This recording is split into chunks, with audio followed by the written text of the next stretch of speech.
எல்லாருக்கும் வணக்கம். நான் டாக்டர் கார்த்திகேயன். ஹெச்பிஏ1சி அப்படிங்கிற ரத்த டெஸ்ட்டு பொதுவாக சர்க்கரை நோய் உள்ளவங்களுக்கு பண்ணப்படுது. இந்த டெஸ்ட்டோட முக்கியத்துவம் என்ன அப்படிங்கிறத இந்த வீடியோ மூலமாக கண்டிப்பாக நீங்கள் புரிஞ்சுக்குவீங்க. அதாவது உங்களுக்கு சர்க்கரை வியாதி இருக்குது அப்படின்னு சொல்லிட்டாங்க. ஸோ நீங்கள் வந்து 3 மாதத்துக்கு ஒரு தடவை வந்து டெஸ்ட் எடுத்து பார்ப்பீங்க, ரத்த டெஸ்ட் எடுத்து பார்ப்பீங்க. இப்போது இன்றைக்கி வந்து 18ஆம் தேதி 18 அக்டோபர். இன்னிலிருந்து 7 நாள் கழிச்சு 25 அக்டோபர் நீங்கள் ரத்த டெஸ்ட் எடுக்க போகிறீங்க.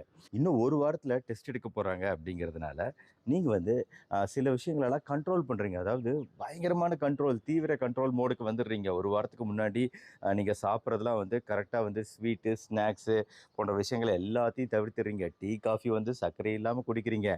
உடற்பயிற்சி அப்படிங்கிறது முதல்ல கடந்த 2 மாதங்களில் சரியாக பண்ணலைன்னா கூட இந்த ஒரு வாரத்தில் வந்து தீவிரமான வாக்கிங் பயிற்சி அப்படின்னு பண்ணி எக்ஸசைஸ் பண்ணுறீங்க. லைட்டாக வெயிட்டு தூக்கி எக்ஸசைஸ்